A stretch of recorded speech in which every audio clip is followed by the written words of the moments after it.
Oke, halo, halo, halo. Oke, masih di materi favorit kalian, yaitu matematika. Oke, kita akan bahas soal-soalnya. Kita akan taklukkan soal-soalnya biar sukses, insya Allah. Oke, semangat ya. Masih siap? Masih. Oke, brosis, lanjut. Halo sobat hebat. Nah, gini sob. Nah, ini ada persamaan trigono gini. Terus ditanyakannya cos x plus pi per 2. Oke? Oke, sini yuk. Ini sama aja sebenarnya kita mencari nilai x-nya dulu. Kotangan itu kan cos per sin ya. Berarti ini cos kuadrat. Nah, cos kuadrat x per sin kuadrat x.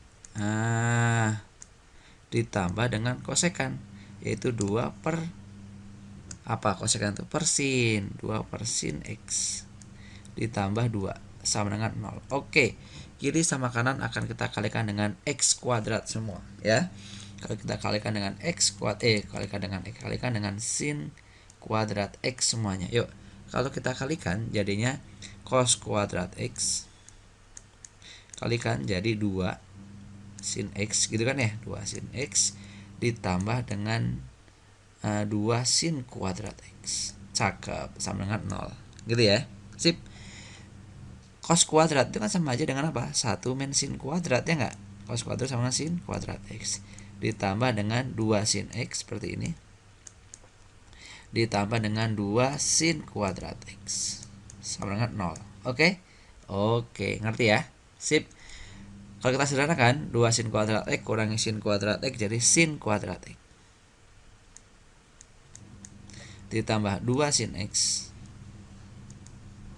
ditambah 1 sama dengan 0. Ngerti ya? Ngerti, cakep. Tinggal difaktorin. Kalau difaktorin kan ini sama aja dengan sin x ditambah 1 dikali sin x ditambah 1 sama dengan 0. Oh cere? Oh cere. Sip, berarti artinya sin x-nya sama dengan min 1. Nah, sin x-nya sama dengan min 1. Ngerti ya? Sin berapakah yang menghasilkan min 1? Ayo berapa? Betul ya. Nah, nggak tahu ya. Oke, berarti sinnya min 1 boleh. 270 ya, seperti itu. Atau boleh pakai gini, lihat. Ini kita yang ditanyakan adalah cos, soalnya ditanyakan cos x plus pi per 2. Pi per 2 itu 90. Ingat, kalau cos ketemu 90 itu berubah jadi sin. Ya, berubah jadi sin tapi min sin, min sinnya. Jadi berubah jadi min sin. Kenapa berubah jadi min sin? Karena dia ada di kuadran kedua. Nah, ya ini ada di kuadran kedua. KW2. Nah, gitu. Makanya nilai cosnya itu negatif, makanya negatif. Sama aja min sin x. Sedangkan sin x-nya itu min 1, berarti min 1. Berarti sama dengan 1. Sip. Sama dengan 1 ternyata sobat. Oke, oke. Oke, ada? Ada. So easy ya. Gampang. Jadi jangan minder dulu kalau ngerjain trigono ya, harus semangat dan percaya diri. See you, bye bye. Sukses buat kalian.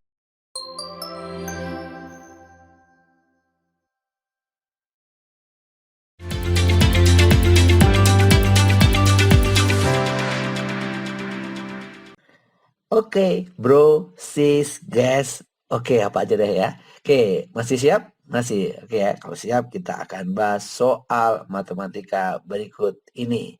Tentu jadi pasti soal favorit kalian. Oke, lanjut. Oke, sobat hebat. Gini ceritanya. Wah, ceritanya. A, B, C, D, E akan duduk foto. Berarti ada berapa? 5 ya. Jadi kita bikin seperti ini. Ada 5. Oke, 1, 2,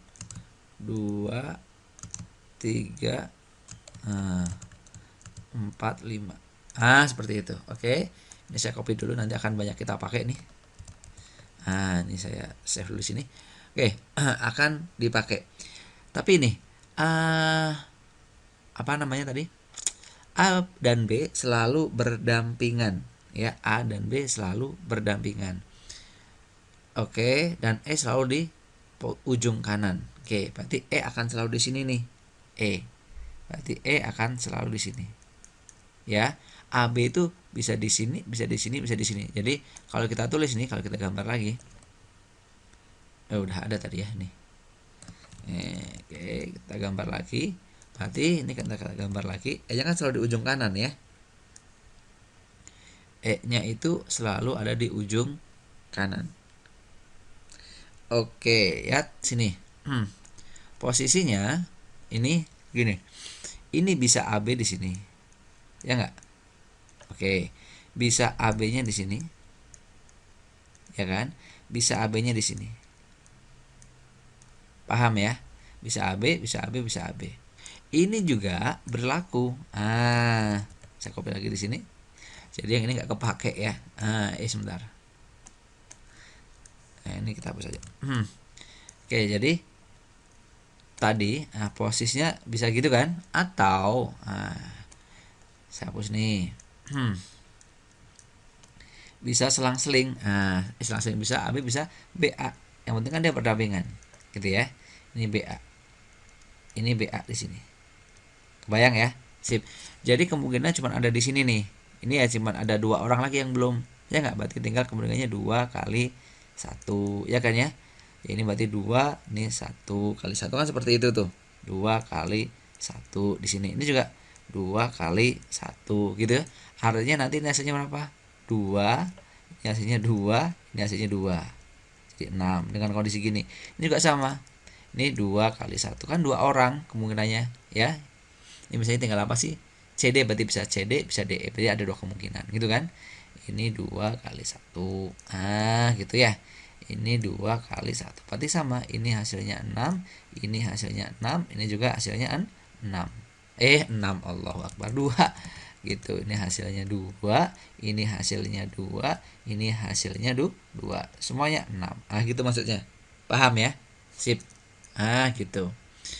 Oke, jadi totalnya ada berapa?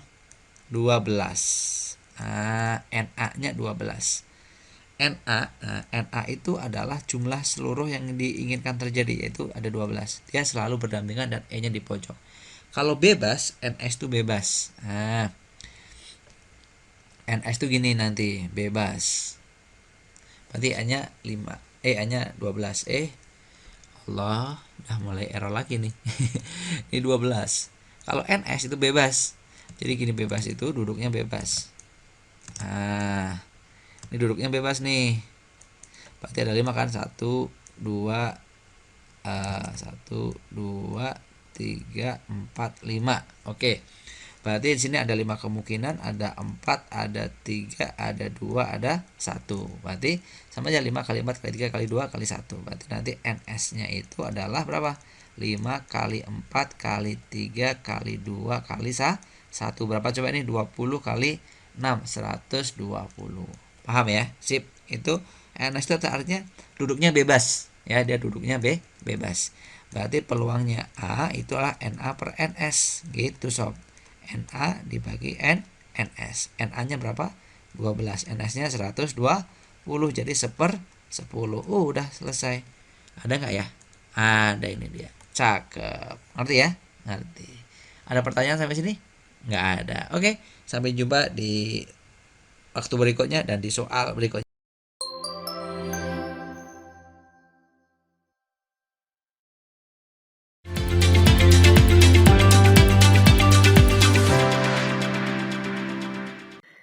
Halo kawan semua. Oke, masih siap? Masih dong. Oke ya, kita akan bahas soal matematika yang keren ini dan selalu optimis. Kalian bisa mengerjakannya sehingga insya Allah bisa.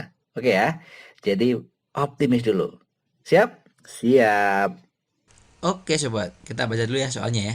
Suatu desa berpenduduk 5.000 jiwa, terdiri atas kelompok SD, SMP, SMA, perguruan tinggi. Perbandingan jumlah penduduk berpendidikan terakhir SD, SMP, SMA adalah 2:6:4.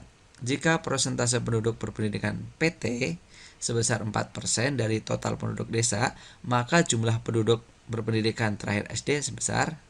Oke, jadi gini maksudnya. Perguruan tingginya itu 4%. Perguruan tinggi itu adalah 4%. Berarti 4% dikali dengan 5.000. Gitu ya, berapa berarti? 4/100 dikali 5.000. 200 ya. Paham ya? 4/100 kali 5.000. Sip, berarti 200 orang. Yang apa ini namanya? Bisa kan ya ngalikannya ya? Harus bisa persen mah. Sip, terus berikutnya perbandingan. Berarti kalau saya tulis sisanya dulu nih. Berarti sisanya adalah 5.000 kurangin 200, yaitu 4.800. Nanti ya sampai sini ya. Sip. Nah, sisa yaitu dari berarti jumlah SD, SMP, SMA maksudnya. Terus perbandingan gini. Di soal ditanya disebutin perbandingan SD berbanding dengan SMP berbanding dengan SMA itu sama dengan 2 banding 6 banding 4. Gitu. Ngerti ya? Sip. Yang ditanyakan apa sekarang? Maka jumlah penduduk berpendidikan SD ya gampang. Insya Allah SD-nya itu perbandingannya berapa? 2. 2 per seluruhnya yaitu ini yaitu 12. Dikali sekarang jumlah seluruhnya yaitu 4.800, bukan 5.000 lagi karena sudah dikurangin perguruan tinggi tadi gitu ya. Sip. Oke. Ini bagi ini berapa? 4 ya enggak? 4 kali 2 8, berarti 800 orang yang SD-nya. Oke. So easy bukan? Alhamdulillah. Jadi kalau ada soal yang gampang harus banyak-banyak bersyukur ya. Biar dikasih yang gampang lagi nanti. Oke? Oke. Sip.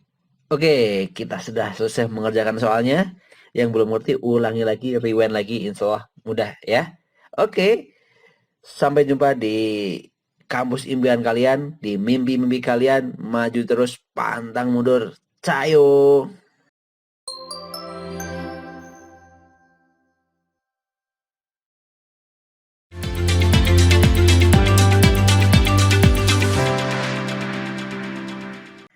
Oke, sobat, kawan, guys, bro, sis semuanya gitu ya. Kita masih di matematika, materi favorit kalian. Oke, jangan pesimis, pokoknya kalau ketemu matematika hadapi dan kita taklukkan. Oke? Oke, kalian bisa menaklukkan matematika, insya Allah bisa naklukin soal yang lain. Insya Allah, gitu ya. Oke, maju terus. Siap? Siap. Oke, kita bahas soal berikut ini. Oke sobat hebat, ada integral bentuknya gini, x dikali 2x kuadrat min 3x plus 1 pangkat 3 per 2 ya. Kalau dirubah pangkat 3 per 2 itu samanya pangkat 1 setengah, pangkat 1 yang ini setengahnya yang ini gitu ya. Terus dibagi x kuadrat min 1 akar x min 1. Mantap ya. Berapa ini hasilnya? Ya kita uraikan. Ini x kita tulis sebagai x dulu. X ini difaktorkan jadi apa coba? Bisa menfaktorkannya ya? Betul. Jadi 2x min 1 kali x min 1. Ngerti ya? Sip. Yang di dalam akar pun sama. Di dalam akar pun kalau kita faktorin yaitu 2x min 1 kali x min 1. Cakep. Dibagi sobat. Dibagi x kuadrat min 1 itu berarti x min 1 x plus 1. Gitu kan ya? Terus ada lagi akar di situ. Akar x min 1 yang bisa dicoret dulu ya. Nah, ini sebelum kita kerjakan limitnya kita sederhanakan dulu. Ini coret, ini coret. Ya kan? Ini coret juga nih. Dengan yang akar ini. Gitu. Paham sampai sini? Sip, gitu. Udah cuman gitu aja. Iya. Berarti tinggal x dikali 2x min 1 dikali akar. 2x min 1 lagi dibagi sobat dengan x plus 1. Limitnya x mendekati berapa? Limit x mendekati 1. Tinggal dimasukin. Masukin 1, 1 dikalikan 2 kali 1, 1 kurangi 1, 1. Ini juga 2 kali 1 kurangi 1, 1 akar 1, 1 dibagi dengan 2. Oke, berarti sama dengan 1 per 2. Cakep. Ngerti ya? Udah gitu aja. So easy? So easy. Oke? Kalau soal mudah bilang alhamdulillah. Oke, see you. Bye bye.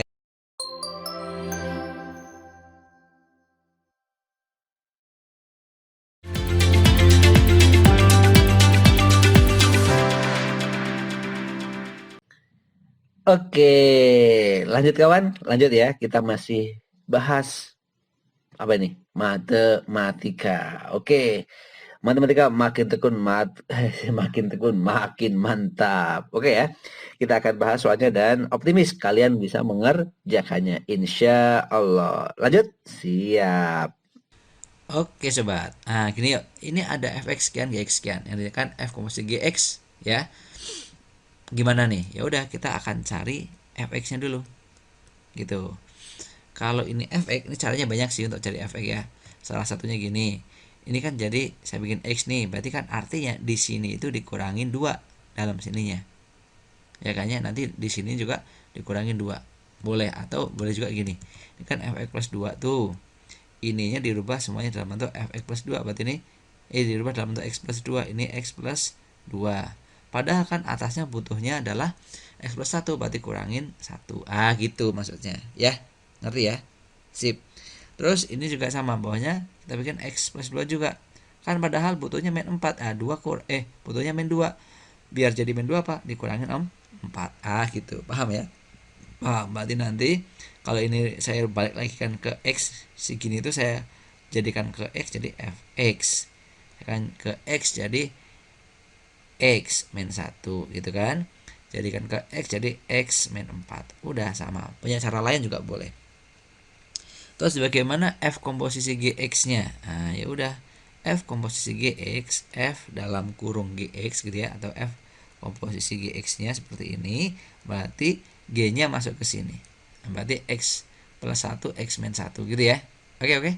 Oke, berarti ini x-nya diganti dengan x plus 1 dikurangin 1 dibagi dengan ini x plus 1 dikurangi dengan 4. Oke? Oke, berarti yang atas jadi x saja, yang bawah jadi x min 3. Siap, siap, siap. Oke ya? Oke. Ada pertanyaan? Belum. Pertanyaannya adalah yang mungkin untuk x lebih besar dari sama dengan 6. Oke, berarti tinggal dimasukin aja itu. Berarti x-nya itu nanti kalian masukin, x-nya kalian masukin mulai dari x ke kanan ya. Mulai dari x, mulai dari 6. Mulai dari 6 ke kanan sampai tak hingga nanti. Gitu. Oke, saya masukin 6 dulu. Berarti f komposisi G6. Ya kan? Kalau dimasukin 6, berarti ini kan sama aja Y ya. Berarti dimasukin 6 jadinya 6. Dibagi 6 min 3. Jadi 6 bagi 3 2. Oh, 2. Berarti mulainya 2 gitu ya. Oke, sip. Ngerti? Ngerti. Kalau saya masukin tak hingga.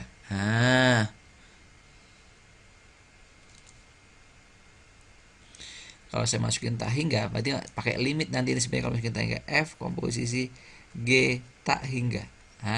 Berarti ini sama aja. Apa ini? Y sama dengan tak hingga. Dibagi tak hingga min 1, min 3. Gitu kan? Sebenarnya ini pendekatan aja sih. Ini kalau pakai limit nanti ini sebenarnya ngerjainnya jadi limit sebenarnya ya. Karena kalau masuk berarti sama aja dengan limit x mendekati tak hingga. Karena nggak bisa benar-benar tak hingga. Jadi x dibagi dengan x min 3. Oke? Kita bagi dengan x semuanya. Ini bagi x jadi 1. Ini bagi x jadi 1 juga. X itu tak hingga ya. Ini bagi x, berarti ini dibagi tak hingga jadi 0. Berarti jawabnya 1. Oh, gitu sobat. Berarti yang gedenya 2, yang kecilnya 1. Berarti y-nya itu adalah yaitu antara 1 ya kan sampai berapa? 2 ternyata. Dari 1 sampai 2 ada nggak kira-kira ya? Oh, ada, ini dia. Sip, cakep. Gitu ya. Jadi akhirnya inilah jawabannya. Ngerti? Ngerti. See you. Bye-bye.